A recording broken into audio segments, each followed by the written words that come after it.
I have a guest today that I really want you to meet because he has so much incredible information to share about something that we at the National Police Association talk about all the time, and that is the rogue prosecutors that are a plague on this nation, a plague on our justice system, and are affecting the jobs of day-to-day law enforcement officers and the city and the citizens that we are trying to help.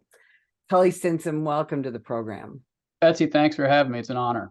So, Cully, you are you're a Navy veteran. You are a former prosecutor on multi-levels. Before we talk about the Heritage Foundation, tell us a little bit about your career. Well, sure. I, of course, went to law school, and then I joined the Navy JAG Corps, where I was a prosecutor in San Diego, and then I was a chief defense counsel in Europe during the Bosnia-Herzegovina War. Then I got out and became a local prosecutor in San Diego. I married a prosecutor who was a deputy DA in the San Diego DA's office.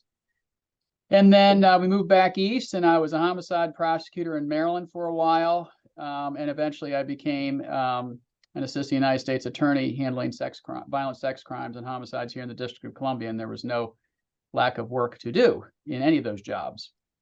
Yeah, right. So we at the National Police Association, we're big fans of the Heritage Foundation and all the good work that you do. Talk about heritage and what you do for this country. Heritage was founded in 1973 as a public policy educational foundation. In DC, they call it a think tank. And we're an idea factory for Congress, not only at the federal level, but at the state level and governors. So we have a domestic policy side and a foreign and defense policy side. We write papers, we testify in front of state legislatures on the Hill and the House and Senate side. We do a lot of TV and radio. We're educators, and we're trying to convince people that our policy solutions will make their lives better. And in fact, I think in the places where they've been implemented, they have made lives better. Yeah, absolutely. So we have, honestly, since really for the last 10 years, we have really this scourge of George Soros installed radical prosecutors across this country that are negatively impacting our entire justice system and quite frankly, negatively impacting our citizens. Talk about the book that is coming out and why you decided to focus on these radical prosecutors. Well, one of the reasons that I started writing about this topic almost 4 years ago now, Betsy, is because my colleague, Zach Smith, and I, who were the co-authors of this book right here, Rogue Prosecutors, How Radical Soros Lawyers Are Destroying America's Communities. We've had the privilege of being prosecutors. He was a federal prosecutor like me. I was a criminal defense attorney. I was a judge for 5 years in the Navy. We believe in the rule of law. We believe in the presumption of innocence. We believe that victims have rights, that police and law enforcement should be respected, that bad apples should be weeded out.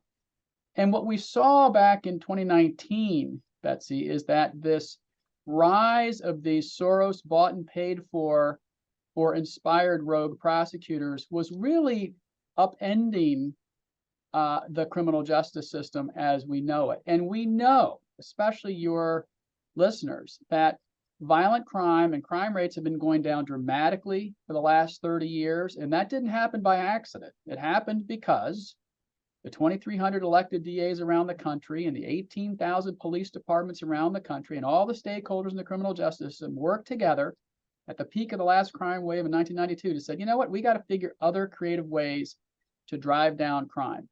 Part of that was increasing punishment. Part of that was sentencing people to long periods of time. But it was also creating specialty courts. I've worked in domestic violence court, drug court, family justice centers, veterans courts, and thousands of different alternatives to incarceration that would create a carrot and stick approach to have people realize the error of their ways and then work to get back on to a life of prosperity. And so just as crime rates have been going down for 30 years dramatically, incarceration rates have been going down dramatically since about its peak in 2007 or 8. And so when you run into a movement which is really well funded because of George Soros and Carrie Tuna and Dustin Moskovitz and other tech billionaires that believe, one, the entire criminal justice system is systemically racist. Of course, that's just wrong. And that the only way to fix the problem, there's no problem, is to, quote, reverse engineer and dismantle the criminal justice system as we know it. Those are their words, not mine. And so what do? They install pro-criminal, anti-victim zealots. And they have a whole series of policies, which we'll talk about. And so we coined the term rogue prosecutor back in 2019. And I'm glad folks are picking up on it. And we've done a lot of writing about it. And now we have this book coming out. We'll be at the National Sheriff's Association annual convention. Hopefully we'll be at the FOP annual convention in Vegas and other state law enforcement associations around the country as we roll out our book and talk about it for the next year or so. But, you know, there's about 74 or 75 of these Soros bought and paid for rogue prosecutors out of 2,300. But when you look at the jurisdictions where they sit and you look at the populations which they serve, which they're not serving them at all, that's over 60% of Americans. And so their radical pro-criminal policies are harming the very people they care the most about or pretend to care the most about.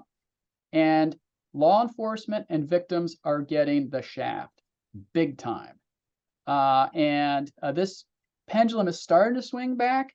I wish our book was out a few months ago, but our book talks about the 8 worst big city rogue prosecutors out there, and I'm sure we'll get into that. So I was a cop for 29 years, and the first thing you do as a police officer is raise your right hand and swear an oath to the Constitution. You can't be a police officer or a prosecutor or an attorney in this country and not believe in the rule of law, not believe in a justice system that not only prosecutes people who are accused of crimes, but provides a rigorous defense for those people accused of crimes. I mean, it's meant to be this two-sided system.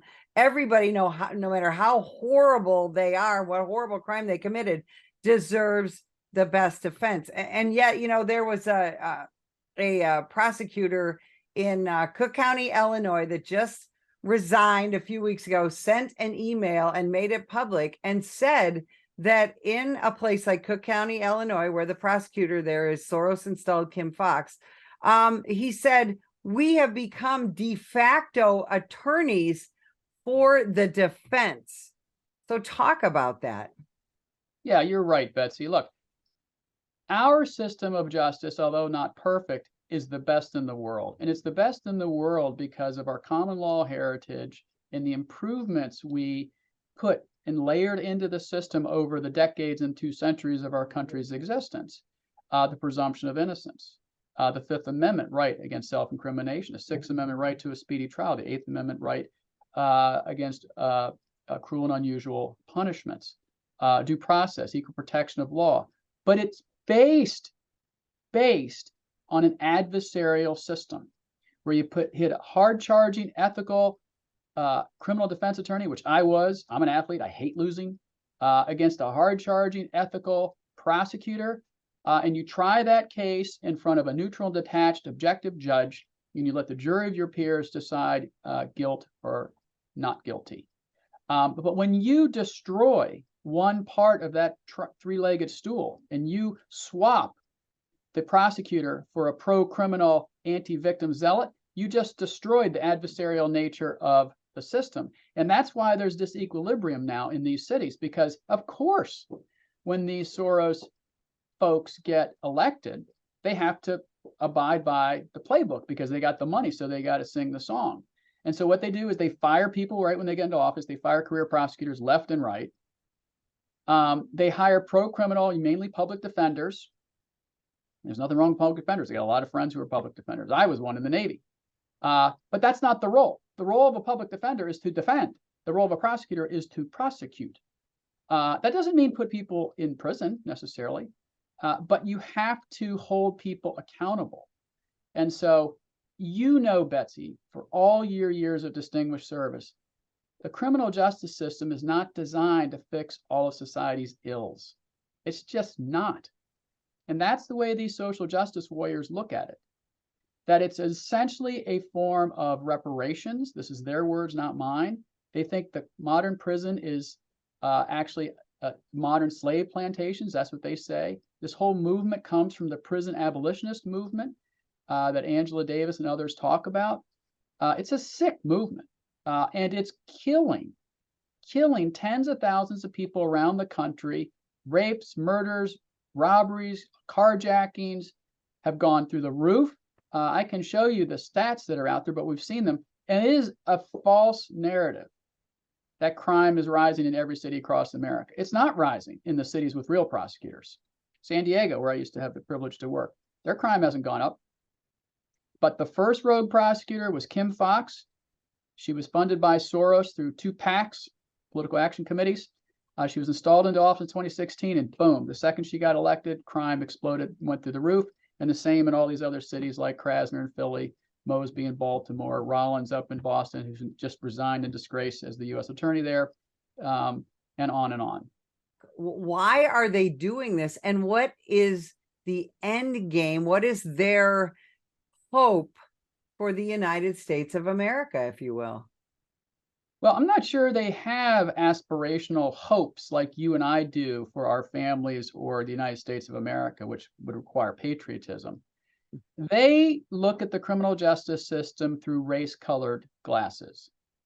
They think that the defendants are the victims, that the cops are the bad guys, and the real victims are to be ignored. This is their view. It's sick, it's weird, it's bizarre, but it's what they think. And I'm not making this up. These are their words. And in our book, which is, almost 300 pages long with well over 1,200 footnotes and has real crime stories from all of these big offices around the country. So it reads more like a John Grisham crime novel and then some policy on the back end of it. These crimes would not have happened but for their policies. So look, when you think that prison should not exist, and you're part of a Marxist-inspired movement to abolish all prisons, and the Brennan Center and the ACLU are calling for 50 to 70% of people in prisons to be let out, and you and I both know you got to work really hard today to make it even into prison, and that 70% of people in state prisons are there because of commission of violent crimes, they live in a different world view than we do, because we don't think everyone should go to prison. In fact, most criminals don't go to prison. They should be held accountable and have an incentive not to commit crimes again. But the worst do need to go to prison, and some for life, and some deserve the ultimate punishment, in my opinion. Most of these prosecutors are elected. How does that happen? Because again, presumably the people that are voting these people into the offices are the ones who should be concerned about, is my neighborhood safe? Am I going to be the victim of a crime, et cetera, et cetera? So this is the ingenious nature of this movement. They realize that the Betsy Smiths of the world, however great you are at your job, you're not the gatekeeper to the criminal justice system. It's the prosecutor. She and she alone can decide whether to bring a case or not bring a case. And they realize that there's 2,300 elected DA offices around the country, that most of them are low visibility, low dollar affairs in terms of elections. And so they decided for a very small amount of money, relatively speaking, in terms of political campaigns, they can buy DAs. And so when a local DA race in a secondary or third size market county is, $10,000, $15,000, $20,000 race, and they pop $200,000, $300,000, $400,000 in to a public defender to run for DA, boom, that person gets elected. And so, just like we learned during the pandemic that who you vote for your local school board really matters in terms of the education of your kid, who you vote for DA directly affects your public safety privilege. And I'm glad you said that, because I think a lot of people don't really understand that I, as a police officer, I can arrest every bad guy in my city, but I'm not the one who takes that case before a judge or a jury. I'm not the one that even decides if it goes to court. Can you explain that to people? Yep. So, prosecutors decide ultimately, you make a case.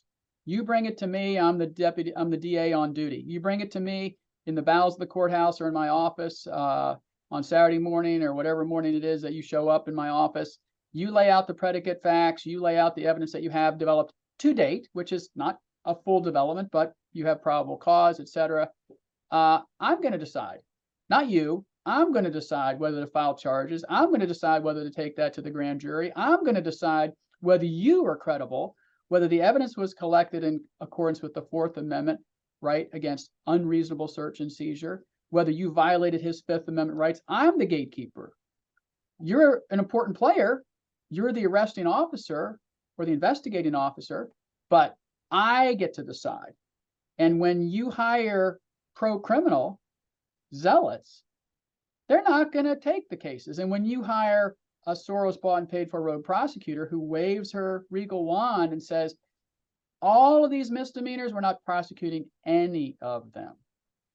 Most of these felonies, I'm going to force my deputy DAs to water down to misdemeanors. It has a devastating impact, not only on public safety, because crime goes up, but on the cops, because why are you going to put your life on the line? Why are you going to make that arrest? You know, the guy walks into a Rite Aid or a CVS in San Francisco, steals $939 worth of stuff, walks out the front door. Are you going to show up and arrest that guy? Of course not, because the DA is not going to file charges because it's only a misdemeanor. Yeah, you're absolutely right. And one of the things that we've seen with some of these rogue prosecutors, Marilyn Mosby comes to mind, during the Freddie Gray case, you know, when she decided to indict to charge those police officers, she got instant celebrity that we really hadn't seen before on a national level. All of a sudden she's on stage with Beyonce and she's on stage with Barack Obama. And there's an extraordinary temptation, isn't there, for some of these prosecutors to forget their oath of office? Oh, yeah. We have 8 specific chapters on 8 specific rogue prosecutors. Marilyn Mosby has her own chapter because she's such a special needs case. She was grossly incompetent. She, of course, lost her primary, thank God, a few months ago against Ivan Bates, who's another Democrat, but he's a law and order guy, and he's trying to, clean up the mess that she left. But, when you're a nobody and the Soros machine comes to you and says, hey, we'll plop you into office. You use all these feel-good words like reimagine prosecution and mass incarceration and all this other blather. You all of a sudden like, hey, whew, all right, I'm ready to go. And you have this whole network, Fair and Just Prosecution, which is neither fair nor just, a Soros front group that brings you in, wine and dines you, takes you to swanky vacations in Europe, a safari in Africa where she went, which we have pictures of in our book. You think, man, I've arrived. This is awesome. So they have a lot of these kumbaya feel-good conferences that tell them how not to do their job, but how to talk about it in ways that convince the liberal voters in the cities that they're reimagining and they're reforming justice. But to your earlier question, which I didn't answer, why are these people voting for them? They're voting for them because, 1, people don't pay attention to DA races. 2, the ones that they do, they pay attention to the ones that have the most advertising. 3, they're armed with really good, poll-tested, feel-good language that talks about reform. Who isn't for reform? That talks about, over-incarceration of Black people. Well, I'm not sure there is any over-incarceration. I think there's actually an under-incarceration of most criminals if you look at who's actually serving the time, regardless of their color. But that passes muster. Now, I said that the pendulum's swinging back, and it is. The voters in San Francisco, hardly a Republican among them, booted Chesa Boudin from office in a special recall because they'd had enough. They've had enough of the theft, the rape, the robberies, the stores downtown closing, leaving. Kim Foxx, the first Soros rogue prosecutor, was essentially forced not to run again and had to announce it. The irony was Tony Preckwinkle, the very person that elevated her to office, is the person that introduced her and gave her the kiss of death on the way out the door. So she's not going to run next year. And why did that happen? It happened because crime is an albatross on their party, and their party is having their national convention in Chicago next year, and they don't want a repeat of 1968. Why did Kim Gardner resign in disgrace in St. Louis? Because she's an incompetent boob. She was barely there. Her office is a disaster. It's hired a bunch of idiots, and crime has gone through the roof. Larry Krasner is the slickest, evilest, most dangerous one of all of them. And wait till you read the chapter about Larry Krasner. He fired 31 experienced homicide prosecutors the day he took office. And you know what his advice to Rachel Rollins, the disgraced U.S. attorney who just announced her resignation today, you know what his advice to her was? You need to, quote, fire the ticks, unquote, earlier. He didn't fire enough ticks. So when you add all that up, and then all the policies that they enact, which we detail in our book, like the police integrity units, which is essentially a police sniper unit to take out police, figuratively speaking, you can see why crime in these cities is horrendous, why morale is terrible, and why people like this guy who just left the Cook County State's Attorney's Office are saying what they're saying. And by the way, we talk to a lot of them off the record in our book and quote them. That's why this book is very juicy, because there's nothing out there like it. That's fantastic. I'll tell you, we only got about 30 seconds left. I wish we had about 3 hours. Tell us where people can find the book and where can they learn more about the Heritage Foundation. Well, the book is available for pre-order on Amazon or Barnes & Noble. You can also type in Google Heritage Foundation Rogue Prosecutors, where you can read all our previous scholarship and see our symposia. And there's a reason it's the #1 new release in law enforcement on Amazon. Cully, I can't thank you enough for this enlightening interview. And if you would like more information about the National Police Association, visit us at nationalpolice.org. Sam, put the gun down! Put the gun down! Last year, law enforcement officers were involved in hundreds of thousands of use of force incidents. A use of force incident is when an officer must use nonverbal tactics to gain control of a dangerous situation. Put the knife on the ground. In many cases, officers have no choice but to use force when a suspect doesn't comply with a lawful order. Use of force is always ugly. No one likes it, especially police officers. Together, we can help de-escalate these dangerous encounters. Help police officers by complying with their lawful orders. Don't attack, attempt to disarm, or flee from an officer. Use of force is an officer's last option. Most incidents can be avoided by not resisting arrest. If you feel you've been wrongfully detained by a police officer, then seek a legal solution after the encounter has been resolved. Let's keep everyone safe. Comply now and complain later.